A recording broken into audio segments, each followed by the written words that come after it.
ओम नमः सिद्धेभ्य ओम नमः सिद्धेभ्य ओम नमः सिद्धेभ्य। नमः समचाराय स्वानुभूत्य चकासिते चित्त स्वभावाय भावाय सर्वभावान्तरच्छिदे अनंत धर्मणस्तत्त्वम् हस्तयन्ति प्रत्यगात्मना अनेकान्तमयी मूर्ति नित्यमेव प्रकाशताम् वन्दे तु सब सिद्धे ध्रुवे अचल मनोभवं गतिं पत्ते भोक्ष्यामि समपाहुड मृण्मु सुध केवली फणिनम्। आत्मज्ञान ही ज्ञान है शेष सभी अज्ञान विश्व शांति का मूल है वीतराग विज्ञान वीतराग विज्ञान ही तीन लोक में सार वीतराग विज्ञान का घर घर हो प्रसार। सम्यक दर्शन का विषय, इस पे अपनी चर्चा चल रही है। इस सम्यक दर्शन का विषय क्या है? इसका सीधा सा अर्थ है कि सम्यक दर्शन किसके लक्ष्य से होता है, सम्यक दर्शन की वास्तविक जो है विषय वस्तु क्या है, किसके आश्रय से सम्यक दर्शन होता है, ये अपनी चर्चा चल रही है। तो कल अपन ने देखा था परिपूर्ण द्रव्य ही सम्यक दर्शन का विषय है। सम्यक दर्शन माने मैं परिपूर्ण ज्ञायक भगवान आत्मा हूँ, ऐसा निर्णय सर्वप्रथम जीव को होना चाहिए। जो जीव अपने को शरीर संयोग कर्म कसाय से अपने को देखता है, अपना अस्तित्व मानता है या उसमें मिला के अपने को देखता है, उनका कर्ता धर्ता बनता है, तो वो सम्यक दर्शन प्राप्त नहीं कर सकता। सम्यक दर्शन प्राप्त करने के लिए परम अकर्ता ज्ञायक भगवान की श्रद्धा चाहिए, निर्णय चाहिए कि मैं तो ज्ञायक तत्व हूँ, जानना देखना मेरा कार्य है, इसके अलावा और मैं कुछ नहीं हूँ। ऐसा एकदम भरोसा होना चाहिए, निर्णय होना चाहिए, श्रद्धा होना चाहिए। अब बस ये निर्णय करने के लिए जो जो हम पढ़ रहे हैं, समझ रहे हैं, समझ लो मात्र इसी काम के लिए है कि यह करता ज्ञायक भगवान आत्मा अनुभव में आ जाए, उसकी सच्ची श्रद्धा हो जाए। अब उसको हम कितने ही तरीके से व्रतशील संयम आदि है ना, पूजा पाठ दया दान, ये सब उसी के साथ समझ लो गर्वित हैं। ज्ञायक भगवान आत्मा की सच्ची श्रद्धा हो, उसका अनुभव हो, तो फिर ये सब चीजें सार्थक होती हैं। और अगर भगवान आत्मा की सच्ची श्रद्धा नहीं हो, अकर्ता ज्ञायक भगवान आत्मा का निर्णय नहीं हो, तो ये सब के सब बेकार चले जाते। इसलिए आचार्य भगवंत कहते हैं तुम ज्ञायक भगवान आत्मा को पकड़ना सीखो, अपने को परिपूर्ण ज्ञायक देखो। तुम इन चीजों में ज्यादा मत उलझो कि साहब देव शास्त्र की पूजा करे कि नहीं, मंदिर जाए कि नहीं, भक्ति करे कि नहीं, दान करे कि नहीं, है ना, व्रत करे कि नहीं, ये सब तुम इनके पीछे बहुत परेशान मत हो, क्योंकि इनसे कोई विशेष प्रयोजन की सिद्धि ना तो होती है और ना इनके नहीं होने से कुछ बहुत बिगड़ता है।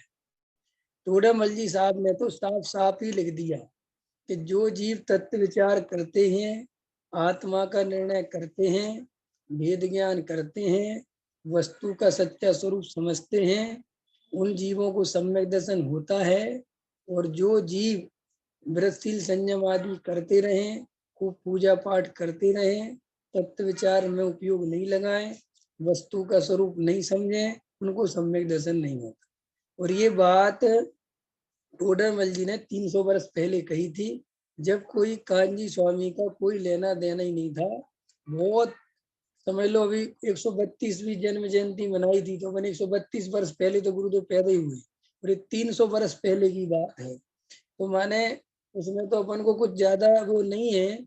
जो भी ज्ञानी हुए हैं उनने यही बात कही है। और हमें किसी भी पक्षपात से रहित होकर अगर हम भी विचार करेंगे तो अपन को समझ में आ जाएगा कि भाई जड़ की क्रिया से शरीर जब आत्मा का, शरीर आत्मा से भिन्न है, जब शरीर आत्मा का है नहीं, तो शरीर को तपाने से, शरीर को क्रश करने से, शरीर को सुखाने से आत्मा को सम्यक दर्शन कैसे हो जाएगा? ये तो अपन को समझना ही चाहिए। देखो, सम्यक दर्शन माने होता है सम्यक श्रद्धा, ठीक है ना। सम्यक दर्शन का दर्शन माने क्या होता है? श्रद्धा। दर्शन का एक अर्थ होता है दर्शन। तो अपने यहाँ पे जो प्रकरण है सम्यक दर्शन में, यहाँ दर्शन का अर्थ देखना नहीं है, यहाँ दर्शन का अर्थ है श्रद्धान, सम्यक श्रद्धान, तत्वार्थ श्रद्धानम सम्यक दर्शनम। तो जो ये बात, अब जैसे आचार्य उमा स्वामी ने ये बात कही, तत्वार्थ श्रद्धा नाम सम्यक दर्शनम, तत्वों की यथार्थ श्रद्धा का नाम सम्यक दर्शन है। तो हम सबको ये बात समझनी पड़ेगी कि ये आचार्य उमा स्वामी कोई गुरुदेव के बात तो हुए नहीं, ये तो 2000 वर्ष पहले पैदा हुए और श्वेतांबर, दिगंबर और कुंद कुंद के पट्ट शिष्य और जगत ख्याति आचार्य हैं। इनका तत्वार सूत्र जगत प्रसिद्ध है और वो कहते हैं तत्वों की यथार्थ श्रद्धा का नाम सम्यक दर्शन है। अगर कोई भी व्यक्ति, कोई भी जीव ईमानदारी से, देखो एक तो है पक्षपात के चक्कर में कि आपको किसी का पक्ष है, आप किसी के विरोधी हो, किसी का कुछ हो, जैसे जे होता है ना, पार्टियां होती है ना, कांग्रेस पार्टी, बीजेपी पार्टी, ये पार्टी वो, इनमें क्या होता है कि ये लोग अपने पक्ष से ग्रसित रहते हैं और मैं कांग्रेस का आदमी हूँ तो मैं बीजेपी की अच्छाई नहीं देखूंगा, मैं उसकी बात नहीं मानूंगा, उसकी प्रशंसा नहीं करूंगा, मैं बीजेपी का आदमी हूँ तो कांग्रेस की नहीं मानूंगा। ऐसे लोगों को धर्म में भी पक्ष बैठ जाता है। धर्म में क्या होता है कि कोई विचार तो करता नहीं कि सच्चाई क्या है, सत्य की कोई खोज भी नहीं करता, सत्य की तरफ कोई आकर्षित भी नहीं होता। अपन हमेशा आकर्षित होते हैं हमारे अहंकार को जो पुष्ट करे। दो तीन तरीके होते हैं धर्म, धार्मिक लोगों के।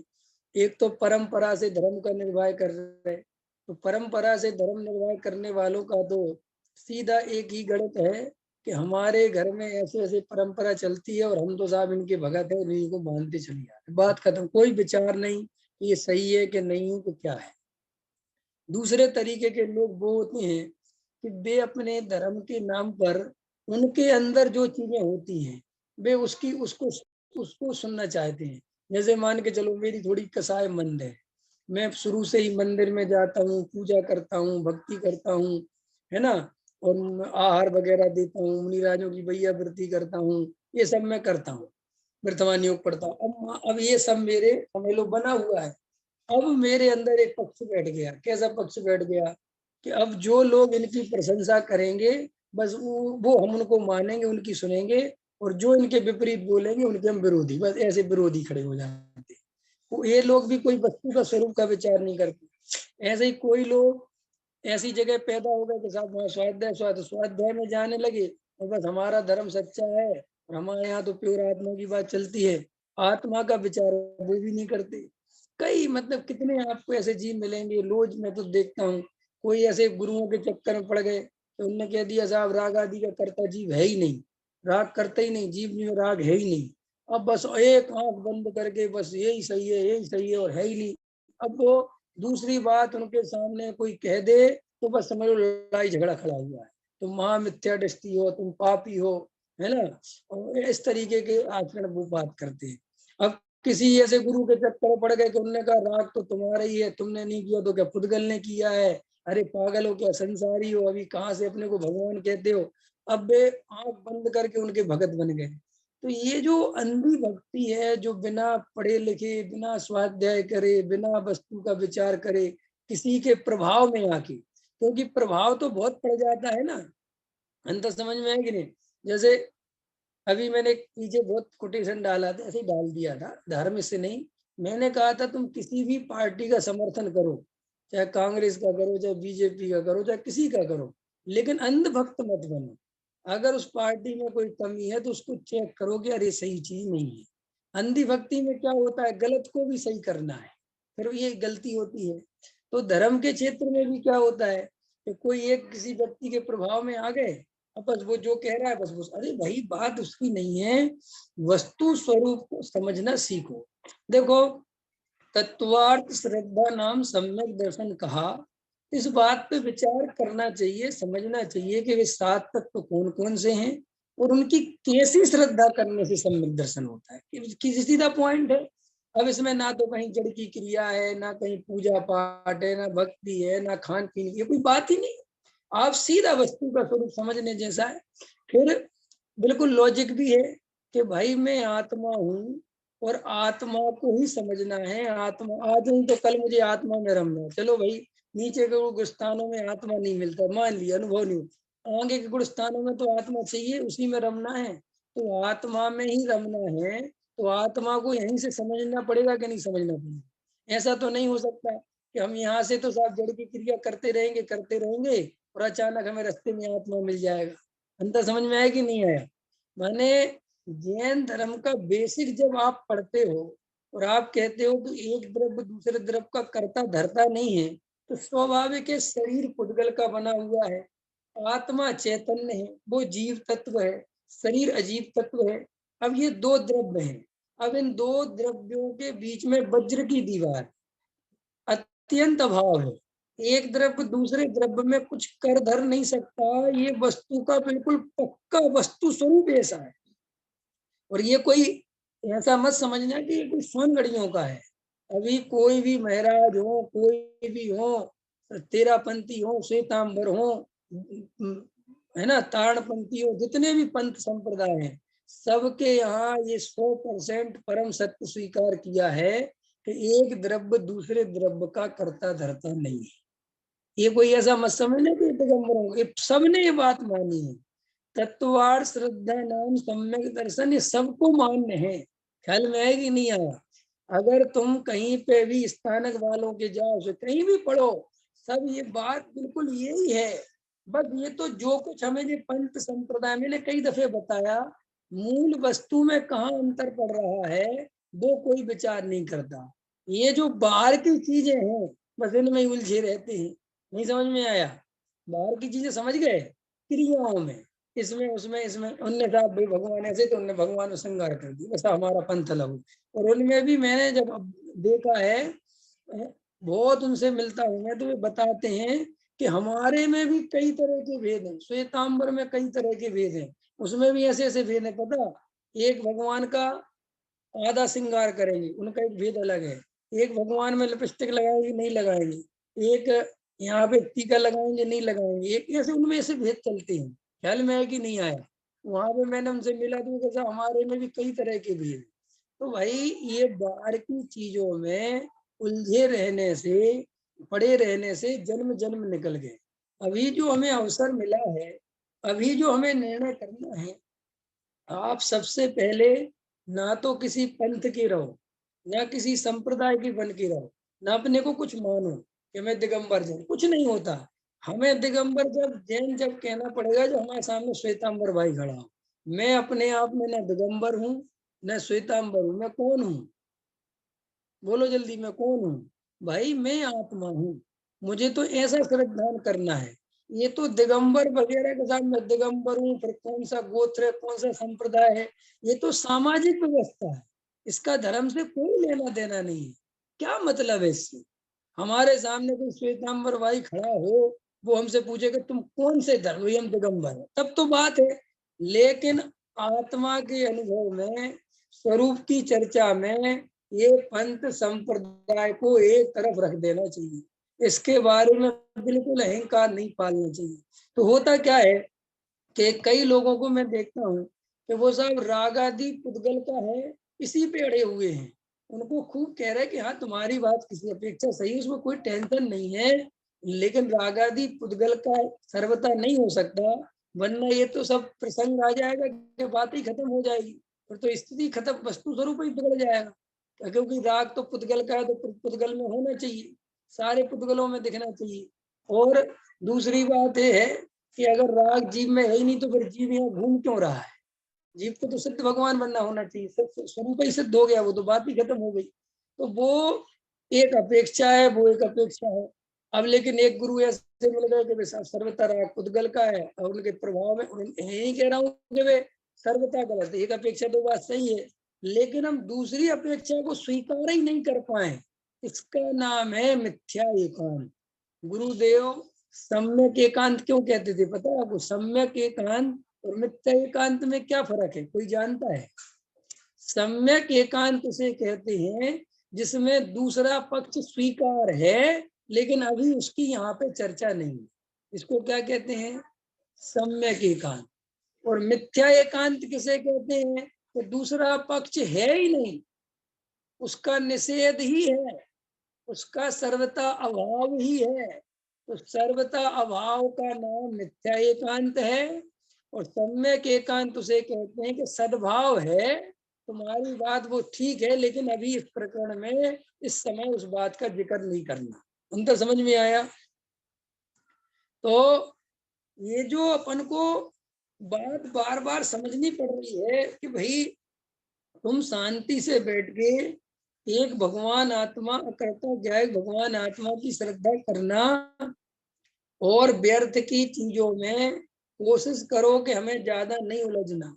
दुनिया में तो सारे तरह के लोग चल रहे, सबके अपने अपनी स्थितियां चल रही, अपने अपने गुरु हैं, अपने अपने सब अपने लगे हुए हैं।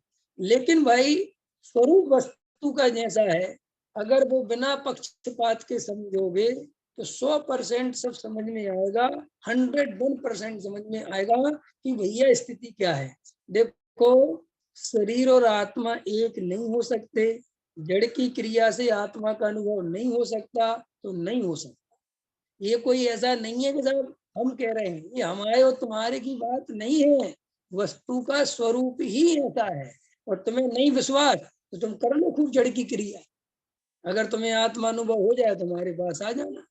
और जितनों को भी आत्मानुभव हुआ इस संसार में, उनने एक ही बात कही कि अपने गायक भगवान अकर्ता साक्षी भाव शुद्धात्मा को स्वीकार करो।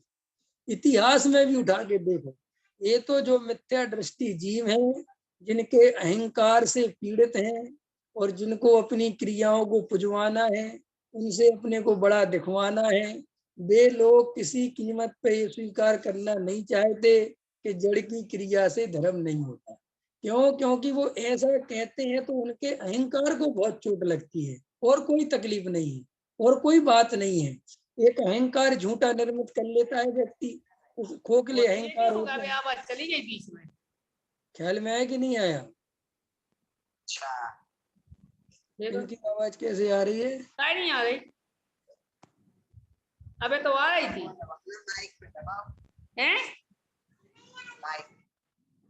क्या हुआ? आवाज अब तो नहीं आ रही? आवाज आ रही मेरी या नहीं आ रही? संजय भैया आपको आवाज नहीं आ रही क्या? अच्छा, चलो चलो ठीक है। तो देखो, थोड़ा सा वस्तु स्वरूप में ईमानदारी से, और अभी ये भी कह रहा हूं मैं, जितना भी हमने और आपने, देखो पीछे मैंने भी बहुत सब कुछ समझा, पढ़ा लिखा सब देखा, लेकिन आपको वो सब पंथ संप्रदाय की, व्यक्तिवाद की, अपनी इन सब की स्लेट साफ करनी पड़ेगी। आप डरो मत, आप घबराओ मत। राग आदि का कर्ता जीव है कि नहीं?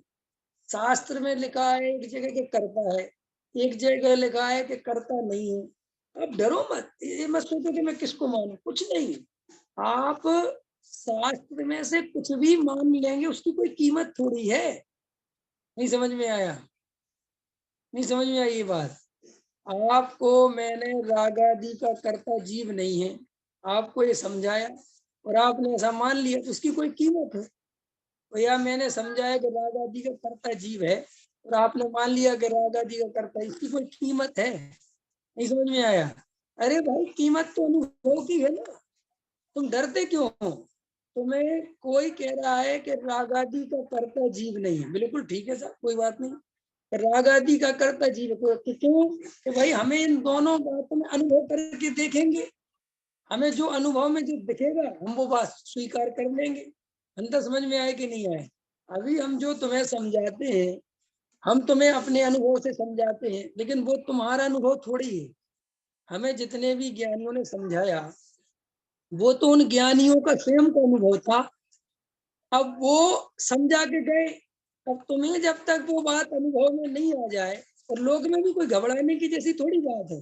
देखो विवेक जी, नमक खारा है कि मीठा? बोलो सचिन जी, नमक खारा है कि मीठा? खारा है। मैं आपसे प्रश्न करता हूँ कि आपको नमक के बारे में कुछ भी पता नहीं है कि खारा है कि मीठा है। आपको दो तरह के व्यक्ति मिले। एक व्यक्ति ने कहा नमक खारा है, और एक व्यक्ति ने कहा नमक, क्या कहा? एक व्यक्ति ने कि नमक खारा है, और एक व्यक्ति ने कहा नमक मीठा है। अच्छा अब मुझे बताओ, आपने मीठे वाले की बात मान ली और नमक का अनुभव नहीं किया, तो कोई कीमत है? अच्छा आपने खारे वाले की बात मान ली लेकिन अनुभव नहीं किया, इसकी कोई कीमत है? कोई कीमत नहीं है। क्लियर हो गई बात? ऐसे ही आचार्य कहते हैं तुम लोक में जैसे अनुभव से मानते हो कुछ, भैया कोई बात नहीं, हमने आपकी भी सुन ली, आपकी भी सुन ली, अब हम अनुभव करके देख लेंगे, हमें समझ में आ जाएगा खा रहा है कि मीठा है। ऐसे ही आचार्य भगवंत कहते हैं कि तुम्हें आत्मा का अनुभव करना है। क्या करना है? अपने शुद्धात्मा का, अपने गायक भगवान आत्मा का अनुभव करना है। क्या अनुभव करना है? कि अब एक तरफ हम तुमसे कह रहे हैं कि जड़ की क्रिया से आत्मा का अनुभव नहीं होता, दृढ़शील संयम से आत्मा का अनुभव नहीं होता, एक पॉइंट। दूसरा पॉइंट ये कह रहे हैं कि रागादि विकारी भावों को अपना मानोगे, उनमें अपनापन रखोगे, उनकी तरफ नजर रखोगे तो आत्मा का अनुभव नहीं होगा। एक तरफ तो ये चर्चा आ रही। अब दूसरी तरफ ये चर्चा आ रही है कि भैया व्रतशील संयम से धर्म होगा, व्रतशील संयम करो, बहुत जरूरी है, उसके बिना बात नहीं बनेगी, ठीक है नहीं? और साहब राग आदि विकारी भावों को अपना मानो, उनके कर्ता भोक्ता बनो, इसके बिना आत्मानुभव नहीं होगा। अब तुम्हारे पास दो चीजें हैं, ठीक? अब तुम दोनों चीजों के प्रयोग करके देखो कि प्रयोग कैसे करें। कि व्रतशील संयम करके देखो, देखो कुछ आत्मा मिलता है कि नहीं मिलता। नहीं समझ में आया? करो जड़ की क्रिया खूब, तो साहब करो। फिर तुम दूसरा रागादि को अपना मानो, रागादि की तरफ देखो, ये रागादि मेरा है, और ऐसा करते हुए देखो कि साहब आत्मा अनुभव होता है कि नहीं होता। अब जो हमने पहला पक्ष रखा था उसकी तरफ से देखो। अब दोनों में आकलन करो कि तुम्हें ज्यादा शांति और निराकुलता किस में मिलती है, तुम्हें ज्यादा ज्ञायक भाव के करीब कौन सी चीज ले जाती है। जो चीज तुम्हें ज्ञायक भाव के करीब ले जाए बस वो काम खत्म, तुम्हें अब किसी से क्या लेना देना। नहीं समझ में आया? तुम डरते क्यों दुनिया वालों से? अगर किसी को जंगल में जाके आत्मा मिलता हो, उसको ऐसा लगता है कि आत्मा कहाँ मिलेगा? जल्दी बोलो, जंगल में जाके मिलेगा, तो जंगल जाओ, सोचने की क्या बात है? अंतर समझ में आएगी नहीं आए? एक आदमी को लगता है कि घर में बैठे आत्मा मिलेगा, तो तुम घर में बैठ के आत्मा ले लो, इसमें लड़ने की क्या जरूरत है? एक दूसरे को दोष देने की जरूरत क्या है? नहीं समझ में आया? भाई मुझे जो सही लग रहा है वो मैं कर रहा हूँ, तुम्हें जो सही लग रहा है वो तुम करो। बस बात इतनी सी है कि आत्मानुभव होना चाहिए। हमारा टारगेट क्या है? जैसे अमृत चंद आचार्य देव हैं, आचार्य अमृत चंद देव स्वयं ये हमसे कह रहे हैं कि भाई हम तुझे ये कह रहे हैं कि तू 6 महीने आत्मा की आराधना कर, ठीक है? 6 माह में तुझे आत्मानुभव हो जाएगा। और फिर भी ये भी कह रहे हैं कि हमें नहीं पता तू कैसे कर, तू तो मरक पच करके कैसे भी करके एक बार इस आत्मा का अनुभव कर। नहीं समझ में आया? हमारा टारगेट क्या है कि भाई तुम्हें सम्यक दर्शन आत्मानुभूति हो जाए। अब वो तुम देखो तुम्हें कौन सी बात जम रही है। अगर तुम्हें लगता है कि कई लोग लड़ते हैं, उपवास करना नहीं पड़ेगा, व्रत करना नहीं पड़ेगा, कई लोग, मैं कभी नहीं उनसे कहता कि नहीं करना पड़ेगा। मैं कहता हूं तुम्हें अगर व्रतशील संयम आदि इतने अच्छे लगते हैं और तुम्हें उनको करने में आए तो करो ना भाई। हमारे पास तो सीधी सी बात है कि तुम ये कहते हुए आना कि हमें आत्मानुभव हो गया, बस हमें और कुछ नहीं चाहिए। तुम कपड़े उतार के आत्मानुभव करो, तुम जंगल जाके आत्मानुभव करो, तुम एसी में बैठ के आत्मानुभव करो, डबल एसी में बैठ के करो, भोजन खा के करो, भोजन छोड़ के करो, जैसे बने तैसे करो। हमारी कोई शर्त थोड़ी कि ऐसे ही होगा आत्मानुभव। नहीं समझ में आया? क्लियर हो रही बात कि नहीं हो रही? अंतर समझ में आया कि नहीं आया? हम ये कह रहे अब तुम कह रहे साहब तत्व विचार से कुछ नहीं होगा, तो ठीक है, तुम बताओ कैसे होगा। तो साहब हमें लगता है कि हम 4 दिन भूखे रहेंगे तो आत्मा, तो 4 दिन का 8 दिन रहो हमारी तरफ से। हमें ऐसा लगता है हमारे अनुभव से कि हम तत्व विचार करते हैं तो हमारा ज्यादा उपयोग आत्मा की तरफ जाता है। अब हो सकता है भाई तुम्हारा कुछ और से आत्मा की तरफ जाता हो, लेकिन उपयोग आत्मा की तरफ जाना चाहिए। शर्त क्या है? अच्छा सुनील जी, आपसे एक प्रश्न है। आप टीचर हो, आपके पास कॉपी जांचने के लिए आई, चेक करने के लिए कॉपी आई। एक विद्यार्थी ने जो सबसे लास्ट क्वेश्चन था उसको पहले नंबर से स्टार्ट किया करना, ठीक है। और एक विद्यार्थी ने बीच वाले क्वेश्चन से स्टार्ट किया, किसी ने फिर पहले ही वाले से स्टार्ट किया। मुझे बताओ किसको नंबर ज्यादा दोगे आप? कि साहब हमें इससे कोई लेना देना नहीं है कि आखिरी प्रश्न से किया कि पहले प्रश्न से किया कि बीच के प्रश्न से किया, प्रश्न पत्र पूरा हल किया कि नहीं किया, हम तो उसके आधार से नंबर देंगे। अंतर समझ में आया? ऐसे ही आचार्य कहते हैं हमें इससे कोई लेना देना नहीं है, तुम किस जाति में जन्मे हो, तुम क्या करते हो क्या नहीं करते हो, हमें इससे कोई मतलब नहीं है। हमें तो इतना पता है कि आत्मानुभव करोगे, वेद विज्ञान होगा तो सम्यक दर्शन होगा, ना नहीं होगा किसी कीमत पे नहीं होगा। अब आत्मानुभव तुम्हें जैसे समझ में आए वो वैसे करो। ख्याल में आई नहीं समझ में आई? नहीं समझ में आया? लेकिन एक ऐसा भी होता है तरीका कि आप विद्यार्थियों को सलाह भी देते हो अपनी तरफ से कि भाई तुम्हें जैसे समझ में आया तुम पढ़ना, लेकिन जब मैं पढ़ता था तो मैं हमेशा पहले इस विधि से चलता था, तो मुझे ऐसा लगता था कि ये विधि थोड़ी अच्छी है और इससे जल्दी प्रश्न पत्र हल होता है। ऐसा टीचर समझाता है कि नहीं समझाता? और साथ में ये भी समझाता है कि बाकी तुम अपने हिसाब से देखना, मेरी बात समझ में आया तो करना, नहीं आया तो नहीं करना। ऐसे आचार्य कहते हैं हमसे कि भाई हम जो ये बात कह रहे हैं कि जड़ की क्रिया में धर्म नहीं है, ये हम करके कह रहे हैं। अंतर समझ में आया नहीं समझ में आया? आचार्य जो हमसे कह रहे हैं कि ब्रशील संयम आदि में धर्म नहीं होता, आत्मानुभव नहीं होता, तो वो गप नहीं मार रहे, वे कह रहे हैं हमने जो करके देख ली उससे नहीं होता। अंदर समझ में आया कि नहीं आया? ख्याल में आया कि नहीं आया? कि साहब जो है हम 4 दिन उपवास करें तो आत्मा मिलेगा कि नहीं मिलेगा? कि नहीं मिलेगा? फिर वही आचार्य कह रहे हैं कि हमने जब तत्व विचार में उपयोग लगाया, शुद्ध उपयोग के लिए अपना वेद ज्ञान का सहारा लिया तो हमें आत्मानुभव हुआ। हम तुम्हें बता रहे हैं ईमानदारी से। अब लेकिन तुम्हें मान के चलो पूरा रास्ता तय करना है कि नहीं, हम पहले ब्रशील संयम करेंगे फिर उसको छोड़ेंगे फिर आपकी बात सुनेंगे, फिर तो भाई ऐसे करो, लेकिन करो तो खाली लड़ाई झगड़ा करने से क्या फायदा? अभी मैं कितने लोगों को जानता हूँ, कितने श्रोताओं को जानता हूँ, कितने विद्वानों को जानता हूँ, हाई प्रोफाइल की चर्चा चलती है। एक पक्ष कह रहा है इससे धर्म नहीं होता, एक पक्ष कह रहा है इससे नहीं होता, और लड़ाई झगड़े से बड़े बड़े लेख लिखे जा रहे हैं, आचार्यों के रेफरेंस दिए जा रहे हैं, दूसरे तरफ अपने तर्क युक्ति दिए जा रहे हैं, और खूब चल रहा है, बात विवाद चल रहा है, और एकदम बढ़िया बढ़िया बढ़िया, ये बात ठीक है बात ठीक। कोई उनमें से ये नहीं कहता कि भाई इन सबसे क्या फायदा है, तुम अपना अनुभव करो, हम अपना अनुभव करते हैं, जिसको मिल जाए वो निहाल हो जाए। हैं? नहीं समझ में आया? एक बात बताओ, वर्तमान में जो हमारे विरोधी हैं, अगर उन सबको सम्यक दर्शन हो जाए तो हमें क्या दिक्कत है? और उनको हम बता, ऐसा होना चाहिए तो उनको हमसे कहना चाहिए हे भगवान, हम उनसे प्रार्थना करते हैं ये जो इस मार्ग से जा रहे हैं इन्हें भी सम्यक दर्शन मिल जाए, और हम उनके लिए प्रार्थना करते कि महाराज जो जिस मार्ग से जा रहे हैं उनको ही मिल जाए। अंदर समझ में आएगी? हम विरोधी कहाँ है? लक्ष्य तो तुम्हारा भी वही है, हमारा भी वही है। अब ये अलग बात है कि भाई उसके लिए रास्ता कौन कौन सी चुनता है, लेकिन मंजिल तो एक है। इस अपेक्षा तो हम एक हुए कि नहीं, तुम भी मोक्ष चाहते हो और हम भी मोक्ष चाहते हैं।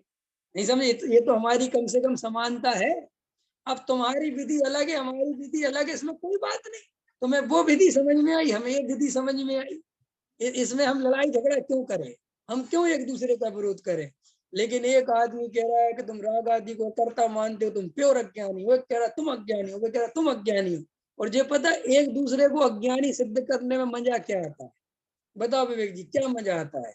ये सब लोग मूर्ख हैं, ये जो तत्व को नहीं मानते सब मूर्ख। इसमें मजा क्या है? इसमें मजा है अहंकार, इसमें मजा है अपने को बड़ा दिखाने का अवसर मिलता है। इसीलिए हमें ये बात कहने में बहुत मजा आता है, ये बेचारे अज्ञानी जी कुछ नहीं जानते। नहीं समझ में आया? क्यों? इससे हम ज्ञानी सिद्ध होते हैं, इससे हमारे जीवन में कुछ मजा आता है। ख्याल में आया कि नहीं आया है? ये बात आपको समझनी है। सब जीवों के लिए आपके हृदय से ऐसी प्रार्थना निकलनी चाहिए, ऐसे भाव रहने चाहिए कि सभी जीव भगवान हैं और सब विचारों की जैसी जिनकी जो योग्यता है, मेरी भी एक अपनी योग्यता है, उनकी भी एक अपनी योग्यता है, और सब आत्मा की तलाश में लगे हुए हैं। सबको आत्मा मिले, सबको वेद विज्ञान मिले, सबको सम्यक दर्शन की प्राप्ति हो, सभी जीव भगवान बने। गलत कह रहा हूँ? ऐसा होना चाहिए कि नहीं होनी चाहिए?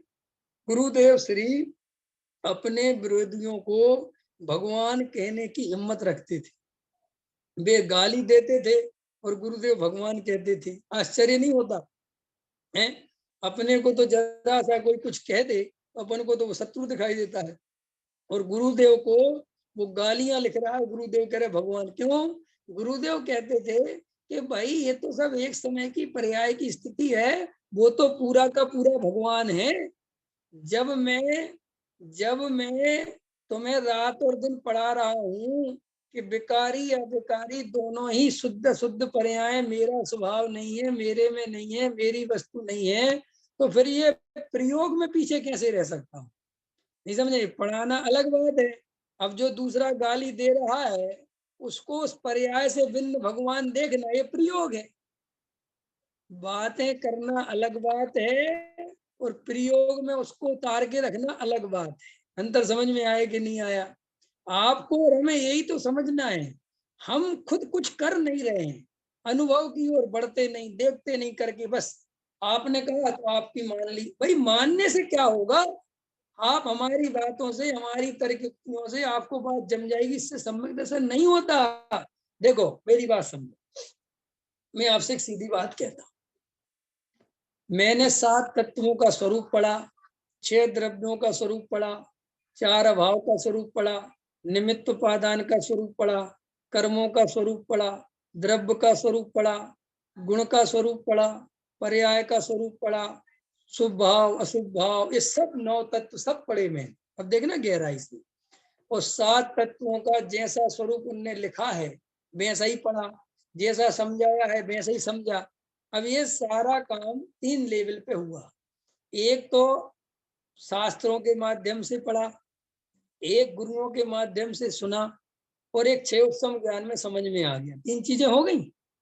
अब देखना, इन 3 चीजों के भरोसे कोई व्यक्ति रहेगा तो उसे आत्मानुभव हो जाएगा। अगर ऐसा हो जाता तो उन्हीं शास्त्रकारों ने ये क्यों लिखा कि जीव ने अनंत बार 11 अंग 9 पूर्व का ज्ञान किया, और 11 अंग और 9 पूर्व में मुनि दशा अपने आप गर्भित कर लिया करो। वो मुझे अलग से नहीं कहनी चाहिए, क्योंकि 11 अंग और 9 पूर्व मुनिराज को ही होता है, सामान्य व्यक्ति को नहीं होता। तो ये जब ये आचार्यों ही ने ये बात कही, इसका मतलब वे हमसे कुछ कहना चाहते, वे हमें ये समझाना चाहते हैं कि भाई तुम ये बात समझ भी लोगे और आगम के अनुसार वो बात प्रमाण भी है। अपने यहाँ आगम प्रमाण कहा है एक, सुनील जी पता है आपको? आगम प्रमाण सुनील जी, प्रवीण जी, आगम प्रमाण, आगम प्रमाण समझ गए ना?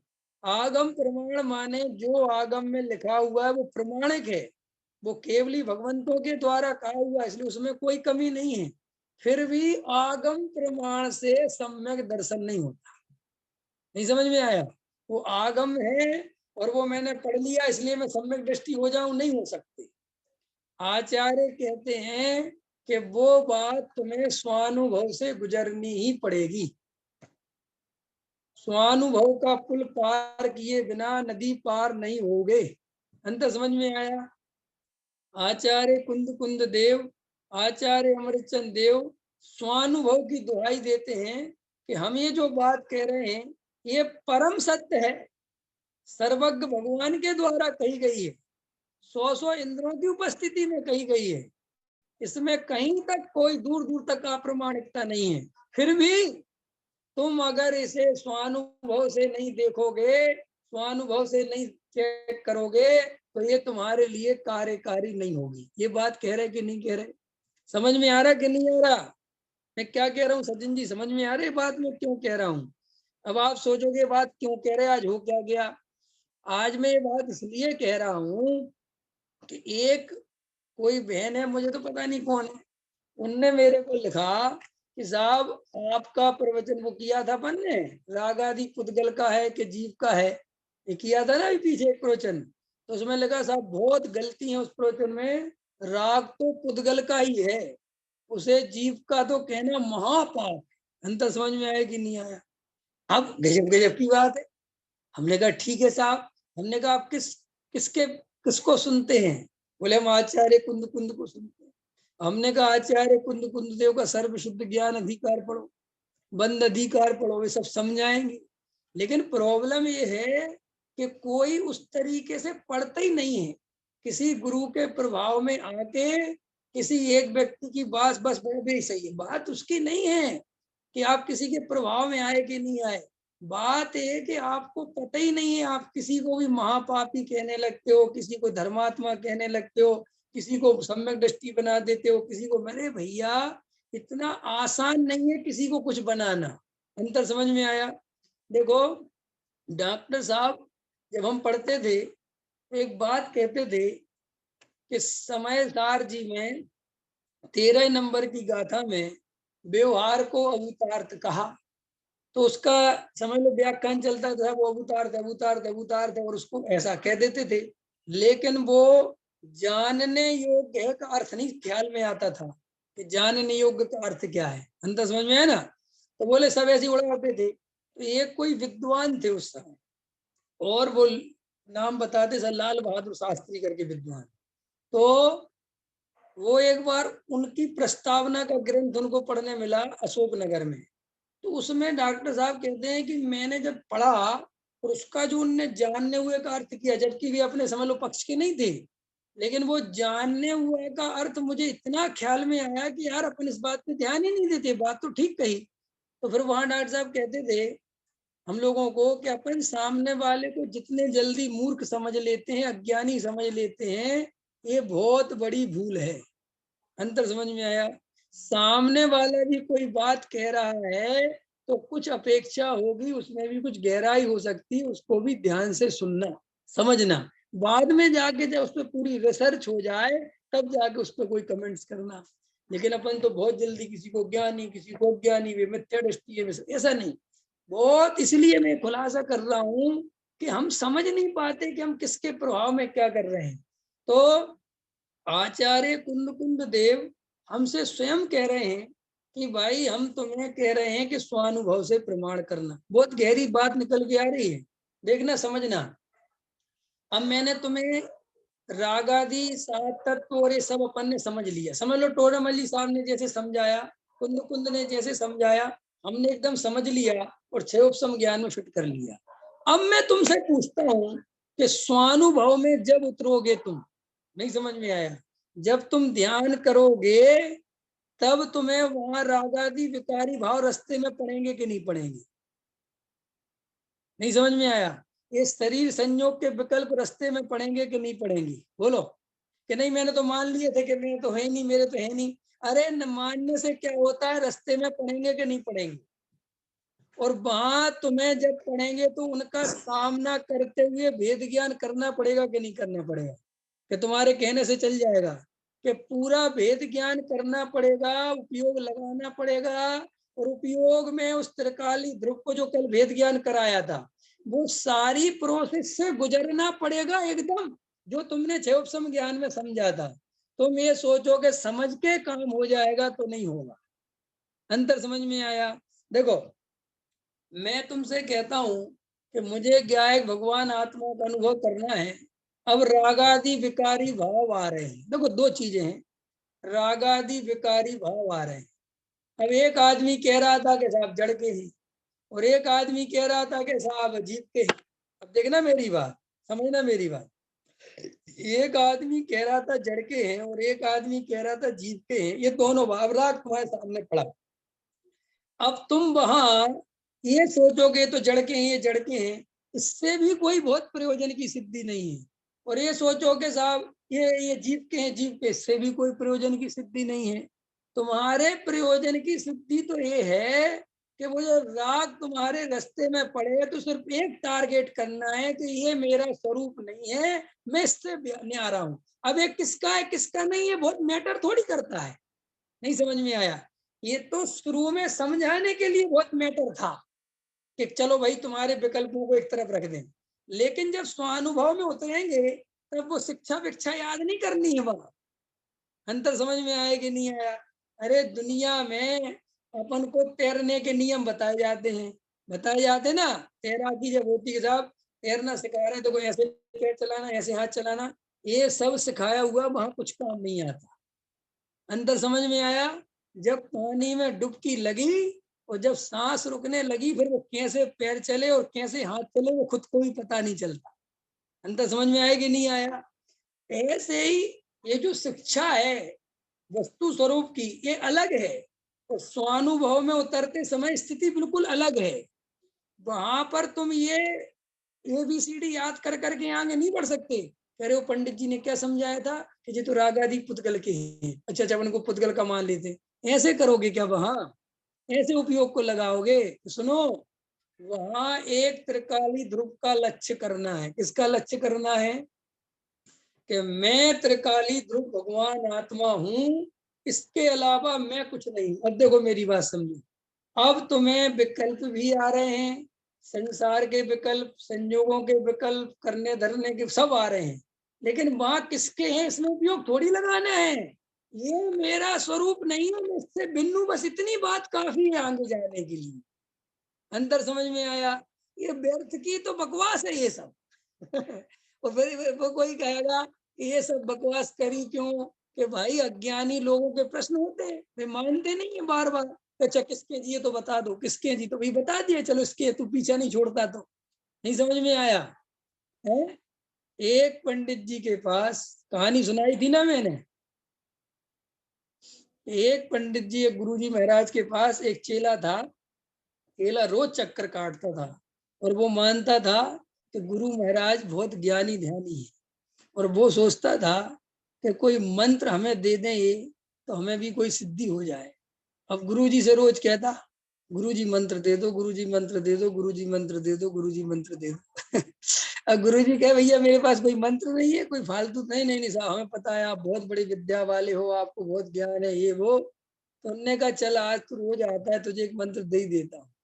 और एक मंत्र दे दिया बेचारे, और कहा जैसे वो भागा मंत्र लेके तो कहा रुक रुक रुक। तो रुक गया बेचारा, बोले बोलो क्या है? बोले नहा धो के घर जाना और बढ़िया से इसका मंत्र का जब ध्यान लगाओगे, जाप करोगे, तो बंदर का ध्यान नहीं करना। किसका ध्यान नहीं करना? बंदर का ध्यान नहीं करना। तो कहता है इसमें क्या बात है, बिल्कुल नहीं करूंगा बंदर का ध्यान। अब क्या हुआ?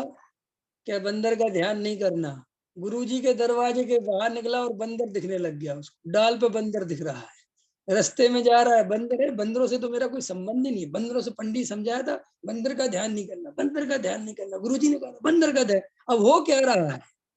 हो क्या रहा है? तो हो रहा है बेटा बंदर का ध्यान, लगाओ लगाओ। अब घर में गया तो पत्नी ने दरवाजा खोला तो उसे पत्नी नहीं दिखी, बंदरिया दिखी। वो क्या दिखी? बंदरिया। बाप बंदर दिख रहा है, मम्मी बंदरिया दिख रही, पत्नी बंदरिया दिख रही, बच्चे बंदर के बच्चे दिख रहे, चारों तरफ बंदर ही बंदर, पूरा घर बंदरों से भर गया। उसने कहा ये तो पागल हो गया, मैं पागल हो गया भाई, पागल हो गया, रात भर बंदर दिखे। सुबह दौड़ा गुरुजी महाराज के पास, बोले ये रखो आपका मंत्र, मैं तो पागल हो जाऊंगा। एक बात बताऊं गुरुजी, आप अगर ये बात नहीं कहते कि बंदर का ध्यान नहीं करना तो आपका कुछ बिगड़ जाता।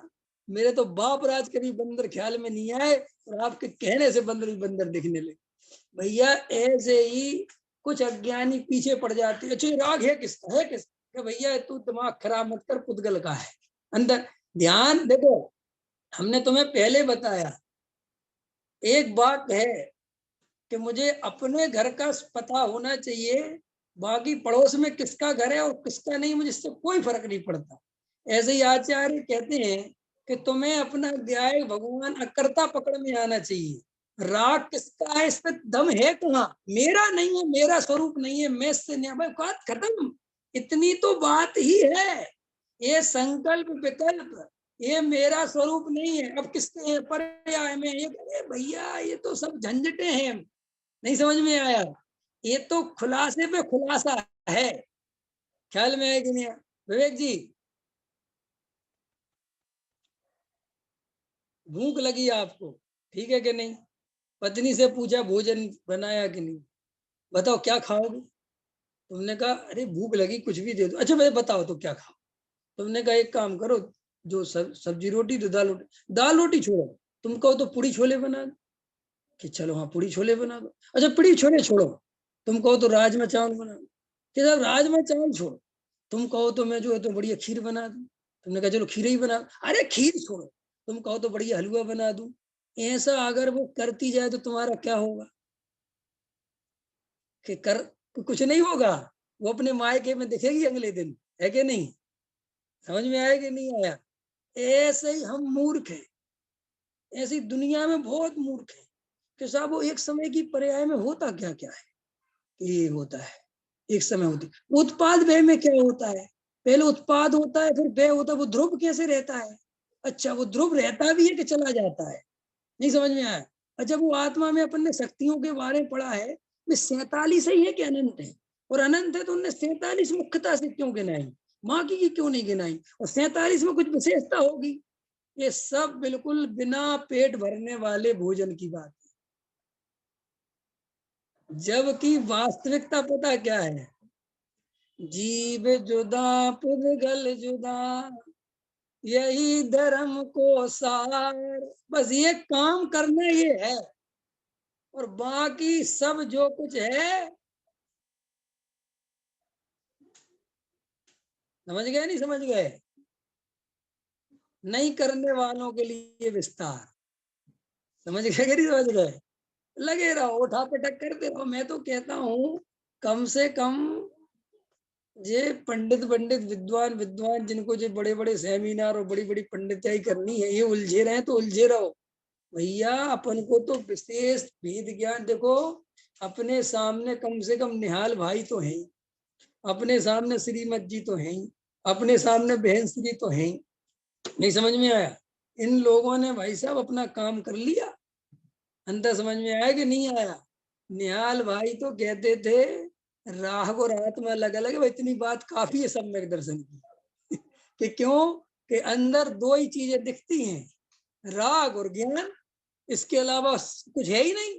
बस इस दोनों के बीच में भेद पाड़ के मैं ज्ञान स्वभाव आत्मा उसमें बैठ जा, बस ये सम्यक दर्शन। अब ये तो बस समझ लो क्या बताएं, तुम्हारा भी मन नहीं लगता और मेरा भी मन नहीं लगता। अंतर समझ में आया कि नहीं आया? सो बात को बढ़ाए चले जाते हैं, बात तो कब की पूरी हो गई। अंतर समझ में आया कि नहीं आया? ये तो हमारी स्थिति ऐसी है कि बार बार समझाने पर भी उस स्वरूप में कूदते नहीं है हम, अपने स्वरूप के अनुभव के लिए लगते नहीं, इसलिए बार बार वो चर्चा है। अरे बार बार वास्तव में अगर अपने स्वरूप की अनुभूतियां आने लग जाएं, अपने स्वरूप का आनंद आने लग जाए, तो देखो निहाल भाई क्या कहते थे कि हमें तो अब शास्त्र पढ़ने का विकल्प भी भट्टी में जलने जैसा लगता है। ये चौथे गुण स्थान की बात है भाई साहब, इतना गजब का काम किया उन्होंने, सोचो बात। और संसार के विकल्प तो छोड़ो, अपने को उलझाने के विकल्प तो छोड़ो। देखो भाई बात नहीं है, इन बातों में झगड़ा मत करो। पंथ के नाम पर, संप्रदाय के नाम पर, शास्त्र के नाम पर, गुरुओं के नाम पर, नहीं समझे, और मंदिरों के नाम पर, इन पे कोई दम नहीं है। सब अज्ञानी जीवों का जो है तांडव है।